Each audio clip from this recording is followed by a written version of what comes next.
Hi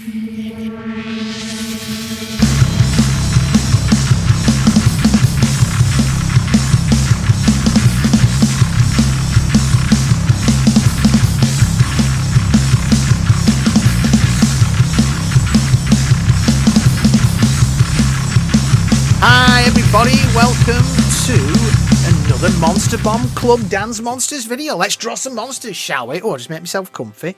Do you like the intro music?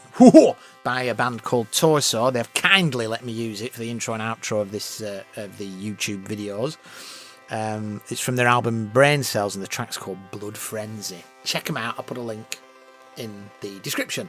Anyway, here we are. What am I using? I'm drawing with reckless abandon with my usual Pilot Parallel pen. But what's the difference? It's got waterproof ink. When you buy these pens, they don't come with waterproof ink. The ink they've got, it is great for doing washes, but you add any kind of water to it, any kind of watercolour, it just vanishes like the mist. And I was listening to the Ink Pulp podcast with Jim Marfood, and they did like a kind of deep tour of his studio and what tools he uses, and he talks about filling up the entry cartridges with waterproof ink, which I did not know. So I promptly bought another pen, like he has two pens.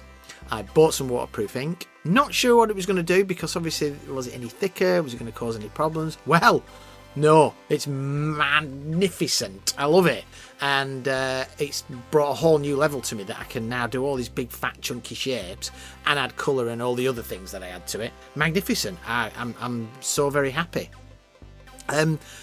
So, yeah, here I am. Oh, another shout out, by the way, to Myths and Monsters, who are a synthwave band who let me use their music in the background and also on my podcast. Check them out. I'll put a link in the bio. None of these people sponsor me. I just want to give some good people good shout outs. So, yes, here I am, blocking in those shapes, throwing in some detail, etc., knowing that I can throw as much colour on top of these as possible. Doesn't make any difference. Now, I did start inking this in.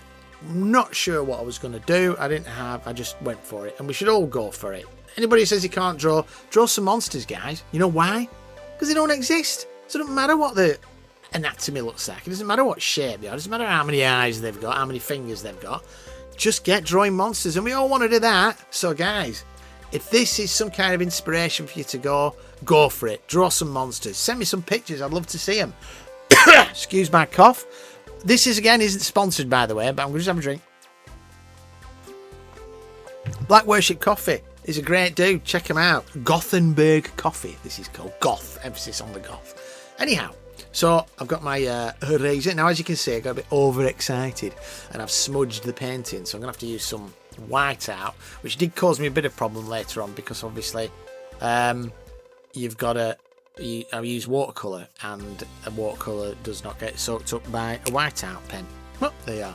So this is just a cheap one that I got from a local stationer's. I have about 2 or 3 of these in hand. They do dry out after a while, so I've got to shake them about. But so yeah, the usual scenario for me. What am I going to do next? I don't know. Where have I gone? Oh, I'm here. Oh, black marker pen. Cheap black marker pen. You don't have to buy expensive stuff, guys. I've talked about this before. Just get what you can afford and just make some stuff. That's what you don't need. The most expensive pens. You don't need the most expensive ink. You know, buy what you can afford and just go for it. So I use these black markers all the time. Oh, I'm tidying up. Bit of a brush, bit of housework. So yeah, this works fine for me. I could use some ink. The ink had actually gone off. But I have a lot of these black markers and they do the job because I'm only covering the stuff in pen and various splatter, so you know, go for it. Now these marker pens, again, I've talked about, are the cheap marker pens that I got from a shop called B&M Bargain. They were like 20 quid, I think it was, for 30 colours. I mean, that's just great, and I've no idea how to use them properly, but you know, they were the right price. So Copic markers are just unbelievably overpriced, and I know they're good, don't get me wrong, but boy, are they expensive. So, you know, don't go for that. And again, here I am with the watercolour pen. As you know, I use all sorts of different types of paints and different types of media when I'm making these pictures, and that's the best thing. You don't have to, I'm going to do a watercolour painting, I'm going to do an oil painting. Nah, just use whatever you got, man. Pen, ink, you name it. Now, This is some gouache paint. I don't know how you say it. Oh, I'm so gauche. I don't know how you say it. Which is where I start adding texture. And I love adding texture. Now, I'm not like a Mark Rothko texture and adding layers and layers of varnish, etc. But it was Jesse Lonergan who really got me onto using texture, and he was a guy who taught me how to use the thumbtack protector for the like half tone. If you see on the right hand side there, that's full of the ink that I've used for other paintings. But also Jeffrey Allen Loves, he uses a roller for like roller printing, and he uses that for a texture. And also Sergio Toppi's work, his ink work with his use of texture is like magic. I really recommend you check that guy out, Sergio Toppi. I'll put some pictures on here. He's amazing, absolutely incredible. So I like adding texture. I think it makes things pop, and it's just a great way of adding like a bit of interest into that picture. Now, I added too much black here, as you can see, so I decided to add a little bit of white paint. It turned into a bit of a wash. It's an accident, and you know what? Accidents are good. Accidents are great. Some of the greatest pictures in the world are made with accidents. How good's that? So he added an extra dimension to it that I not planned, and I think it worked really well. But that's just my opinion. You may disagree. That's okay as well. So I wasn't too sure what to do with the colour here. Now I do add I get the watercolours that I use. They are not kids' watercolours, those, by the way. I know that blue makes it look like a kid's watercolour, but it's not, I promise you.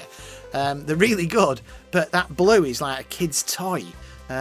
So I add the red, which was a bit of a mistake, I thought at first, because the card couldn't take it. I'd used the wrong type of card for using watercolour. As you can see, it starts those little dark patches where it's soaking up the cheap paper. So yeah, not very happy. So I started adding thicker paint to try and sort of fix that. It didn't really work. It does towards the end, I think, but I should use better quality paper. But you know, when you just want to draw, you just want to draw. That's what kids do. Kids just use any old piece of paper. Wallpaper, a wall. One of my kids did that once. Dad, you'd be so proud. What have you done? There's cat stamps all over the wall. I was sort of proud. Maybe it was an early Banksy. I don't know. Yeah, I wasn't particularly happy with this, so I started just adding wash after wash, and it made the paper go worse. And also, whilst I was doing this, I was listening to a podcast called Hammer Horror, which is about Hammer horror movies, and they talked about one of my favourite movies of all time, which is I say that a lot. I have a lot of favourite movies of all time, but Quatermass Experiment from Hammer Movies. Check out the podcast, by the way, Hammer Horror. Really good. Again, I'll add a link in the description. Really good guys to go into the depth about Hammer horror movies. Anyway, Quatermass Experiment is one of my favourite movies, and I thought, you know what? I need to do a Quatermass Experiment picture. So I have a plan. So if you keep coming back, you're going to see a Quatermass picture at some point. Now, this is where I was deciding I don't know what colour to do. What colour am I going to do this whole monster? I didn't want to just leave it white. I wasn't happy with the red. So, as usual, I go to the yellows and browns for colouring these monstrously dripping teeth. But I just couldn't think what colour to do it. And then I remembered I had my colour wheel. Now, the colour wheel I use, now if I can get a picture of it, I will put it up on this video, is from an Instagram post, and a guy created a colour wheel based on the colours of the Muppet monsters, the Muppet puppets. And that's what I use for all of my colour choices, and thus the purple. The orange, which was meant to be red but turned out to be orange in the back, on the colour wheel, and I should know my colour wheel better, to be fair, matched up this purple, which is fabulous, and I think it worked really, really well. I was so chuffed with it by the time I'd worked on that purple. The wash worked well, the everything about it is great, and yeah, I was really happy with it, and I thought the purple really brought it all together. So yeah, the Muppets, what can you say? Muppets, monsters, they're the best. That's why everybody should watch the Muppets. Anything to do with monsters, great, you know. They make some great monsters. So yeah, that was how I managed to come up with the colour for that. And yeah, I'm really, really happy with it in the end, even though I didn't like the background. I just thought it brought it all together. And of course, there will inevitably be a little bit of splattering going on here. as I'm sure you will not be surprised to find out. So, look, guys, we're getting to the end of this now, I think. Yeah, very much so. I just want to say thanks for watching. Please like and subscribe, share it around if you like it, let me know what you think in the comments. You can check out my website, dansmonsters.com. You can check out my podcast at dansmonsters.podbean.com, but I also have it here on YouTube, as you know. I've got a Substack, which is dansmonsters at substack.com. I put up the sketch cards of Doom on there and loads of other background stuff. It's all free. Go and have a look. I'd love to know what you think. Splattering. There we go. I'm off. Already. And obviously I'm on Instagram, which, I post there occasionally. But everything's on Substack really now. And don't forget Library of Doom to check out my pulp reviews. Look, guys, thanks very much. Really appreciate your time. Back in a couple of weeks, hopefully. See you later. Bye! Monsters!